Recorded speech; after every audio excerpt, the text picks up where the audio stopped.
this council's history of housing leadership that has been wildly distorted. It is this council, over the past 3.5 years, that has approved record amounts of housing while securing billions of dollars in investments for communities that were previously absent from initial proposals sent to us.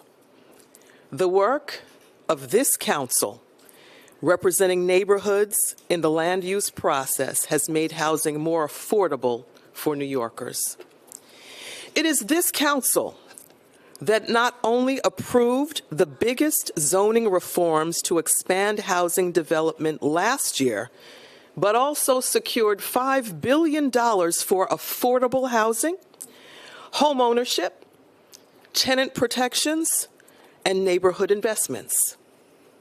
We know that people are struggling to afford homes and remaining in their communities, which is why we fought for this critical affordable housing and neighborhood funding that was not in the proposal that came to us from Mayor Adams' administration.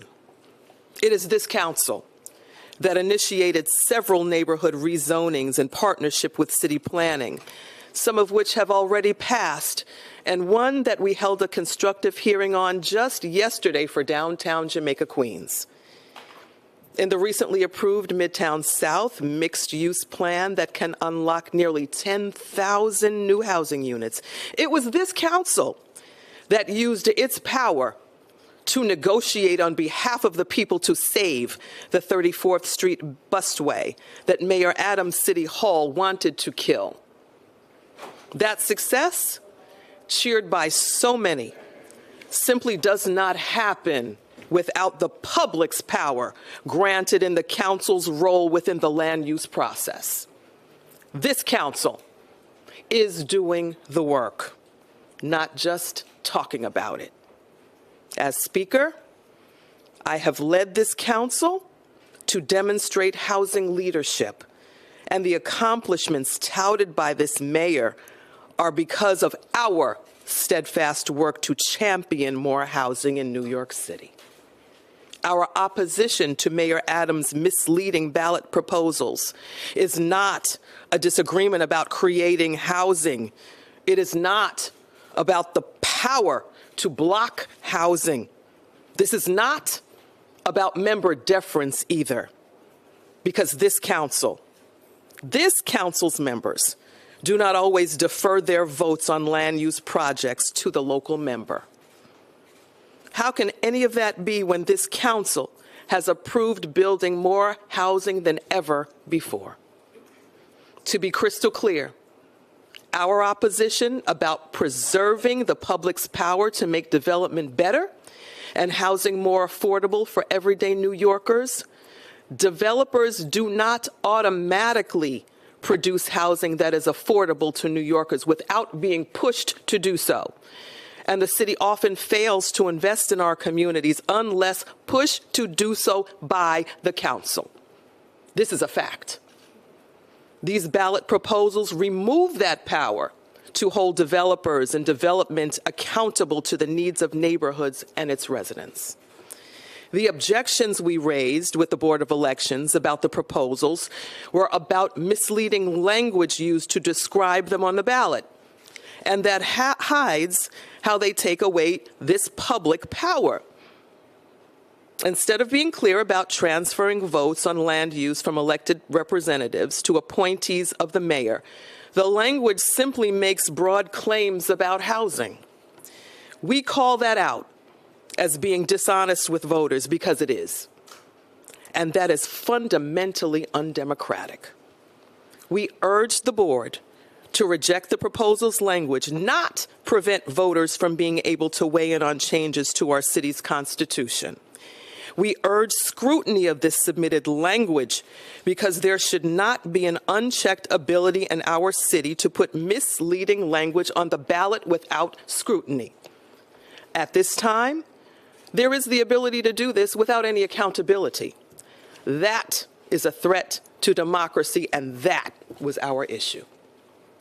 While our city, state, and New Yorkers should want to close this loophole to protect our democracy from misleading proposals that seek to change our local constitution, we will now turn our attention to educating voters now that the ballot has been certified.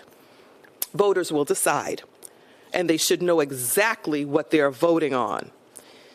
If voters believe that their power to fight for housing that is more affordable to them should be removed, and there should be no vote by democratically elected representatives on proposed development, then that is their choice.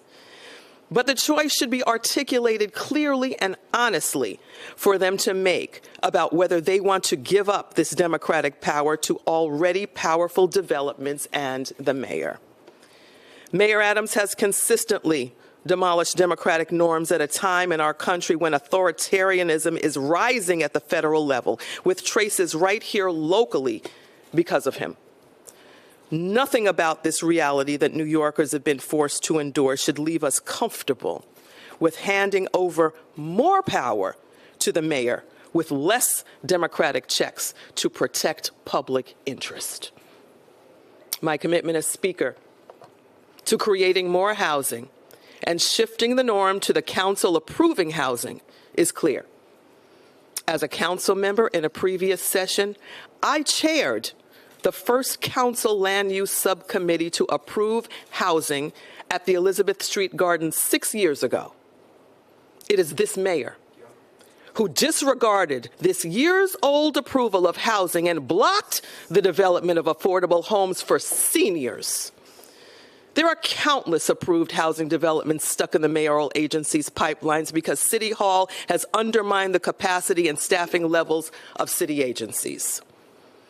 So the claim that the greatest obstacle to producing housing in the city is the council's land use power is completely dishonest.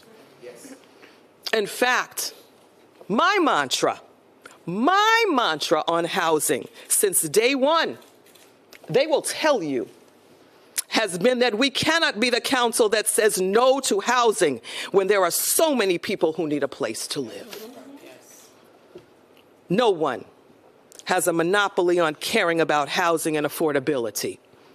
I'm a lifelong New Yorker, and I want more housing because I want this city to be affordable for my children and grandchildren to stay here, just like I want for all New Yorkers and families. I have daughters that have not been able to afford to live in our city, one of whom is an EMS worker who struggles due to the lack of pay equity for first responders like herself, who have been denied a fair contract by this mayoral administration. This council has consistently fought to make this city more affordable and to build more housing.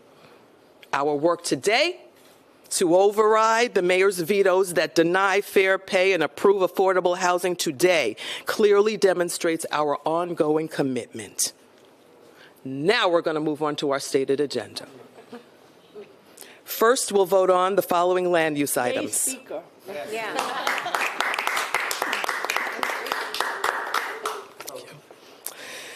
Ocean Crest Technical Correction will amend a previously approved Article 11 tax exemption to correct an error regarding the subject property block and lot information in Majority Whit Brooks Powers District.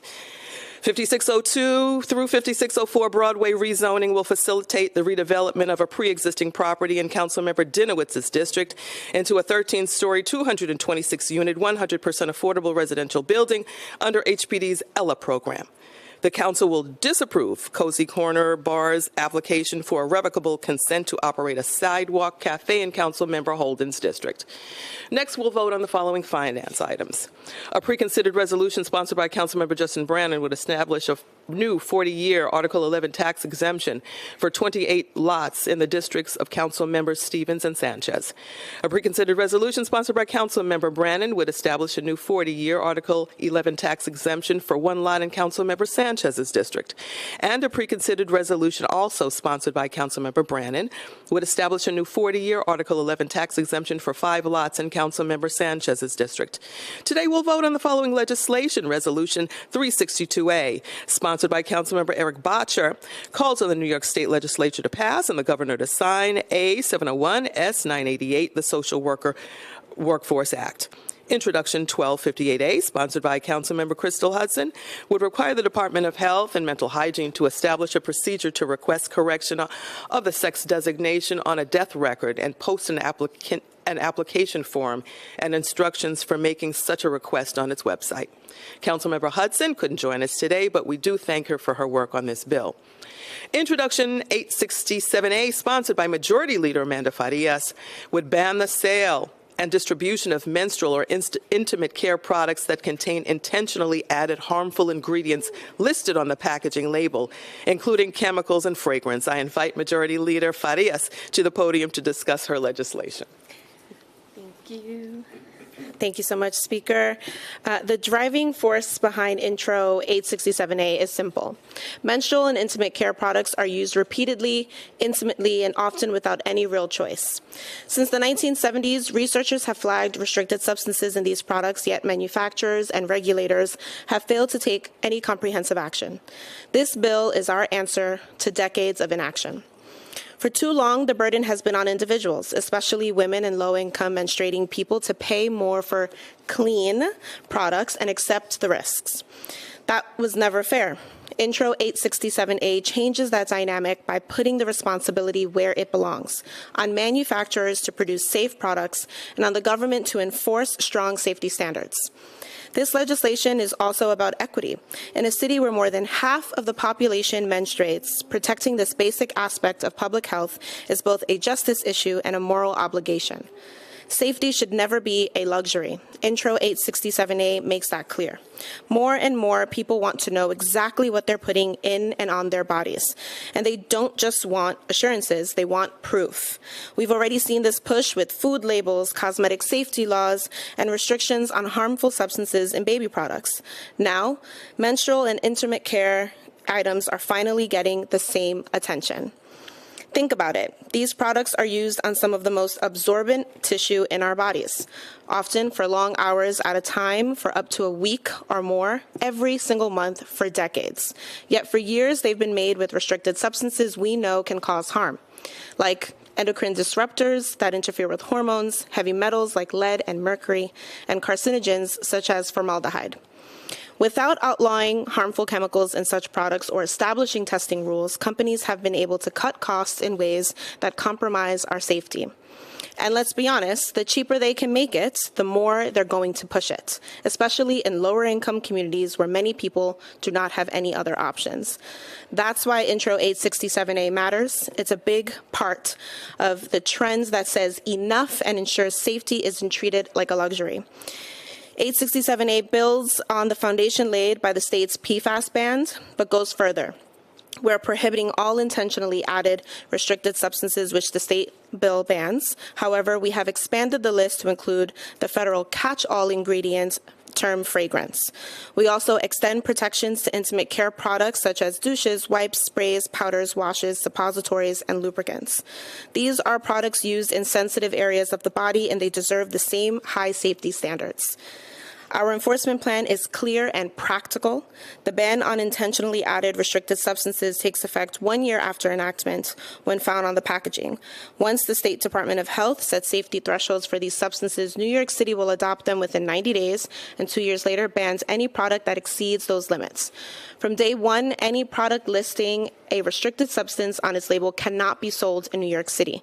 This is a comprehensive and permanent safeguard that expands on the state's work to protect the health of people who use menstrual and intimate care products. Some have raised concerns about costs, but to me, safety and affordability are not mutually exclusive.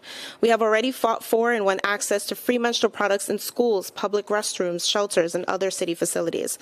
Many companies already sell safer products at competitive prices, and now every product on the shelf will have to meet the same high standard.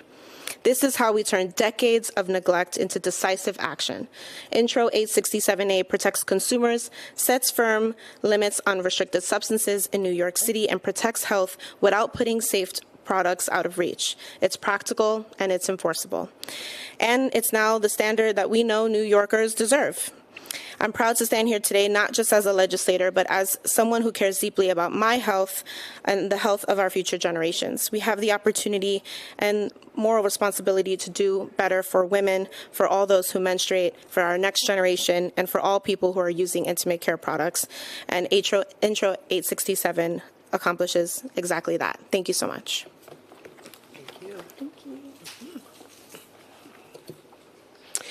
Introduction 791A, sponsored by Councilmember Lincoln Ressler, would require the Department of Social Services to post on its website the total number and percentage of all supportive housing units in the city that are vacant, as well as the number of vacant units at different stages in the placement process. I invite Councilmember Ressler to the podium to discuss his legislation.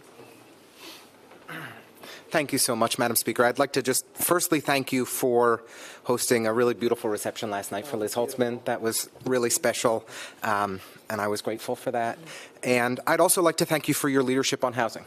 I don't know if there was an area in New York City where there was more noise around City of Yes than Southeast Queens, and you led us to achieve and pass a major new expansion of housing and affordable housing across our city. And that was hard. That took real leadership, and you got it done. And this city council, as the speaker noted, has proudly approved more new housing than any council in memory.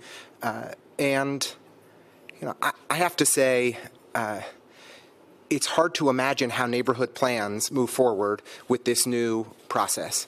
You know, Controller Lander, Borough President Richards, Borough President Gibson, they each approved neighborhood plans when they served in the city council. But if you don't have the transit investments and the parks investments and the school investments to meet the needs of a growing community and ensure win-wins for the existing residents and for the newcomers, then it's really hard to build the support that's necessary for these kinds of projects. So I think that the appeals board is insidious and harmful to development prospects moving forward. I'm really proud of the legislation we're passing today.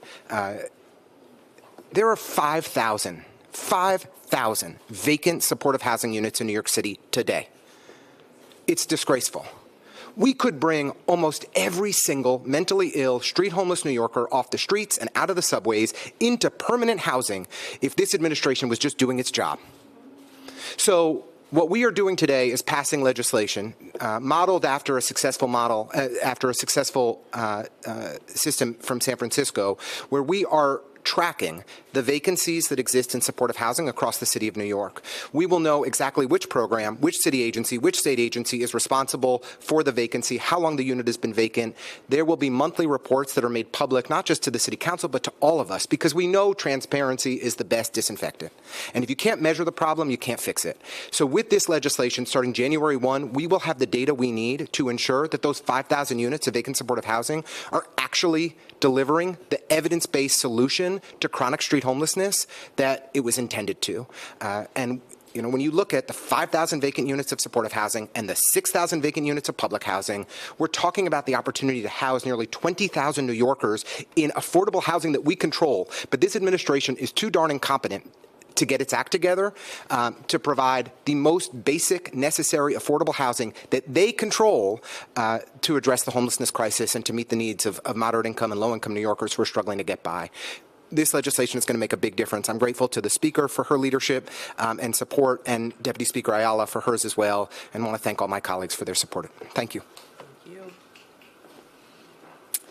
Introduction 1175A, sponsored by Councilmember Julie Menin, would require the office to end domestic and gender-based violence to establish a program to provide income-eligible domestic violence survivors with both brief legal assistance and full legal representation throughout a divorce proceeding. In fiscal year 2026, this council allocated $1.3 million to launch a critical initiative consistent with this. It's not enough for us just to acknowledge and talk about survivors of crime, but we must actually invest in their safety and well-being. I invite Councilmember Menin to the podium to discuss her important legislation. Thank you so much, Speaker. I really want to thank you for your leadership in pushing this bill forward that is literally life-saving for so many women that are in an abusive situation. We have to remember the Council in 2021 passed a law that created a pilot program to help income-eligible victims of domestic violence to be able to obtain free legal counsel.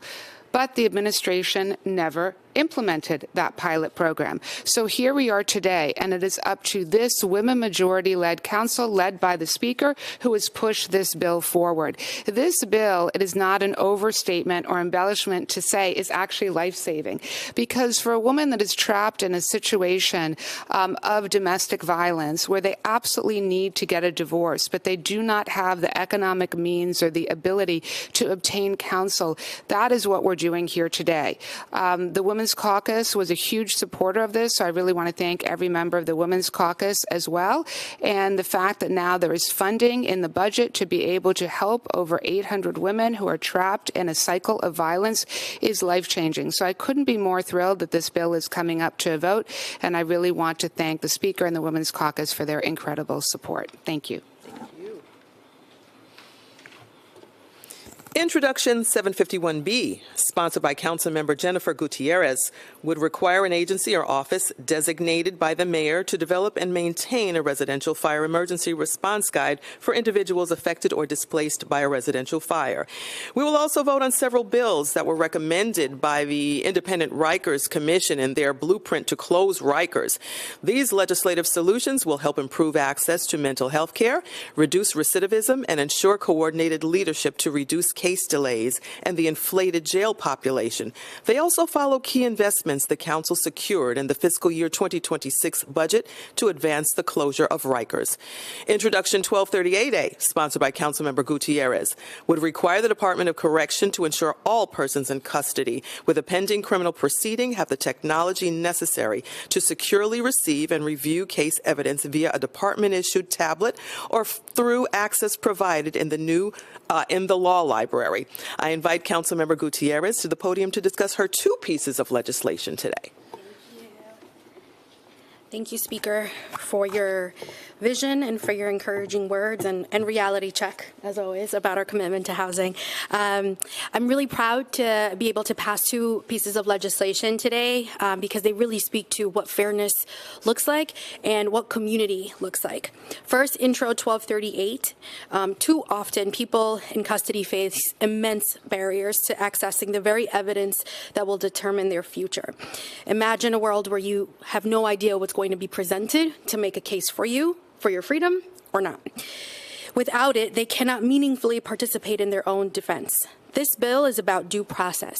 I want to thank the Rikers Commission for doing the hard, honest work of identifying this gap in our justice system and recommending that we fix it. Their report made clear that access to discovery is essential if we want court modernization to succeed. The second bill, Intro 751, is part of the back home package that this body passed partially back in July. It helps New Yorkers after disaster strikes, in the worst case scenarios of a fire, for example, giving tenants and landlords included a sense of resources, a sense that the city is going to be there for them and provide some resources. Sometimes the most meaningful thing we can do as elected officials is to make sure that on what may be the worst day of someone's life, there is something tangible to help them feel a little less overwhelmed. This bill makes sure that displaced tenants get immediate, clear information about available resources right there at the scene when they need it most. The new fire recovery guide, based on something that was first drafted and distributed by my office, will now be officially maintained and available via QR code on fire engines. Welcome to 2025, y'all. This builds on all of the Back Home Act package, including revamping within the Office of Housing Recovery, HRO, creating a fully staffed team of case navigators who will track cases, coordinate between agencies, and notify tenants when vacate orders are lifted. In this instance, more than any other instance, knowledge really is the power for these folks. Both of these bills come directly from what we hear in our communities, and these are my favorite types of bills to pass. I urge my colleagues to vote in support. Thank y'all. Thank you. Introduction 1240A, sponsored by Councilmember Rita Joseph, would require the Mayor's Office of Criminal Justice, upon request of a person in custody or their attorney, to conduct a holistic needs assessment when one is required for acceptance into a court-based alternative to incarceration program. I invite Councilmember Joseph to the podium to discuss her legislation. Thank you, Madam Speaker. Thank you so much. And thank you for all those wonderful bills. I just had a fire in my districts. 15 people were displaced, so thank you for that. Good afternoon, Speaker Adams, colleagues on the New York City Council. I'm Councilmember Rita Joseph, representing the 40th Council District. Today, I'm extremely proud of the bill. Intro 1240 was voted on earlier, passed in committee. But this bill requires the Mayor's Office, MOCJ, upon request of a person in custody or their attorney, to conduct a holistic needs assessment when one is required for acceptance into a court-based and alternative to incarceration. These clinical assessments are to include information on a person's mental health, physical health, intellectual ability, history of trauma, and other conditions or circumstances at the time of the person's arrest. This bill is part of a process to safely reduce the jail population in New York City. We were able to work with the prosecutors, MOCJ, and several district attorneys' office to get this bill right. I commend the efforts, everyone involved in getting this long overdue bill to the finish line, and it is also part of the package to close Rikers Island. So thank you all. Thank you. And Introduction 1242A, sponsored by Councilmember Sandy Nurse, would require the establishment of an Office of Coordinator for Rikers Island closure and the establishment of Coordinator for Borough-Based Jail transition with the DOC. Together, they will be responsible for coordinating actions and policies by agencies with a role in the closure of Rikers Island. I invite Councilmember Nurse to the podium to discuss her legislation.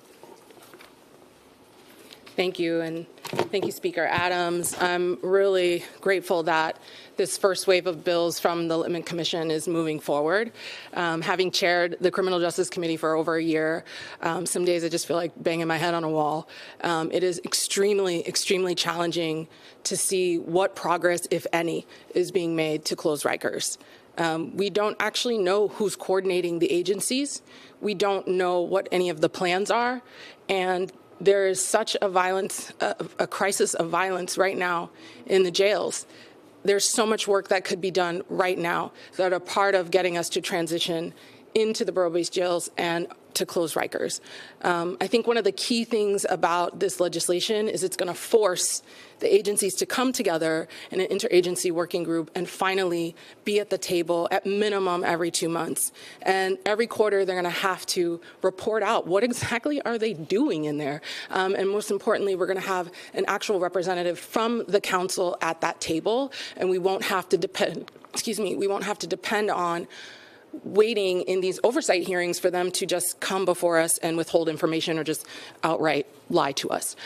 So we're really excited to move this forward. It's incredibly urgent, and especially as we move forward in this election season, we cannot take a gamble on whoever the next mayor is. We want to make sure that we're holding their feet to the fire, that we know for sure progress is being made.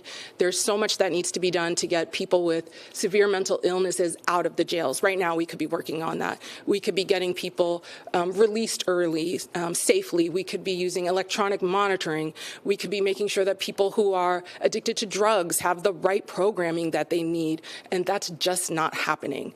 And we just don't know what's happening, actually. So this is super urgent, and we look forward to moving forward other recommendations from the Littman Commission, and thank you to Speaker Adams and everybody who's worked on these bills. Thank you. Super urgent indeed. Introduction 20A, sponsored by Councilmember Gail Brewer, would require the delivery worker bicycle safety course developed by the Department of Transportation to cover the safe and lawful operation of powered bicycles, as well as lithium-ion battery and charging safety.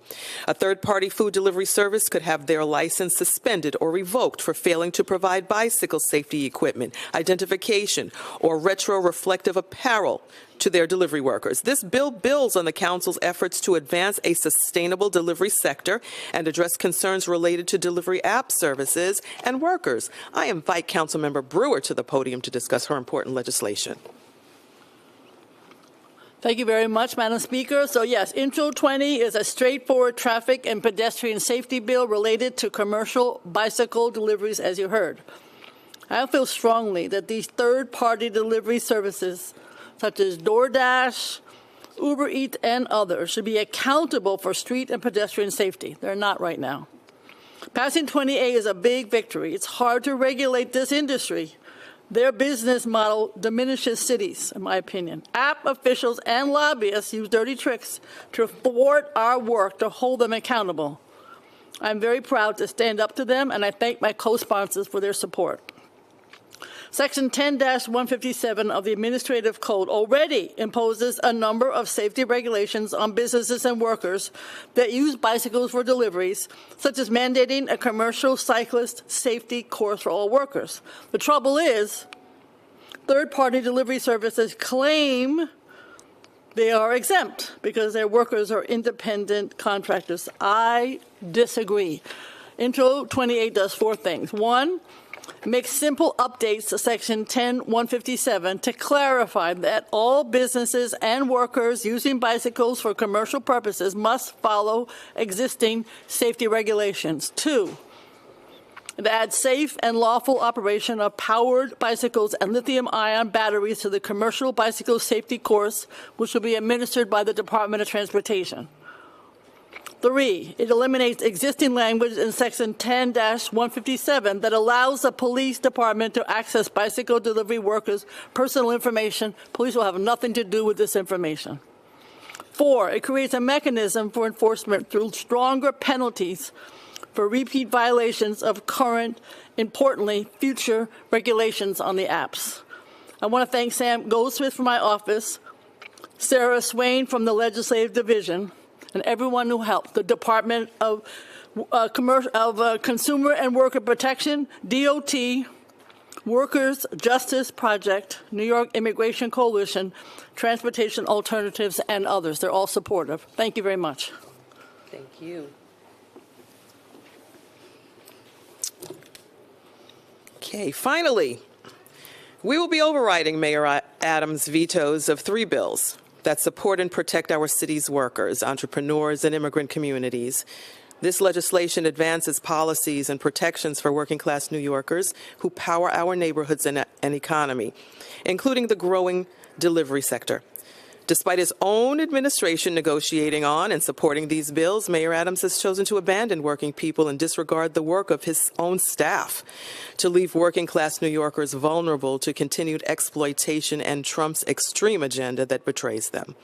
First are the bills that advance a sustainable delivery sector that Mayor Adams has claimed to be a priority, but his vetoes undermine. Introduction 1133A, sponsored by Councilmember Gutierrez, would extend the same wage and workplace protections that food delivery workers enjoy to all contracted grocery delivery workers who are integral to the delivery sector. These protections include requirements for providing transparent information, access to bathrooms, distribution of fire safety materials, and insulated delivery bags. This bill would also require DCWP to study working conditions and determine a minimum pay rate for contracted delivery workers. Introduction 1135A, sponsored by Councilmember Sandy Nurse, would require third-party grocery delivery services to pay their delivery workers a minimum pay rate that would meet or exceed that set by DCWP. When the law establishing minimum pay standards for food delivery workers went into effect, it didn't meaningfully increase food costs for customers. These businesses have since grown, experiencing their highest consumer spending in the first quarter of this year. These laws simply ensure that the workers who are the foundation of this industry are paid fair wages that sustain the sector in our city. And Introduction 47B, sponsored by Councilmember Shekhar Krishnan and recommended by the administration's own Street Vendor Advisory Board, would remove the excessive criminal misdemeanor penalties for general vendors and mobile food vendors. Contrary to the mayor's false claims, vendors who operate without a license could still be subject to violations, fines, or civil penalties. By removing misdemeanor criminal penalties, this bill ensures New Yorkers will not have their access to education, housing, or jobs blocked, or become a target of the Trump administration for simply trying to make a living and feed their families. This concludes our stated agenda, and with that, we will take on-topic questions first. Questions on bills and vetoes? We'll do other stuff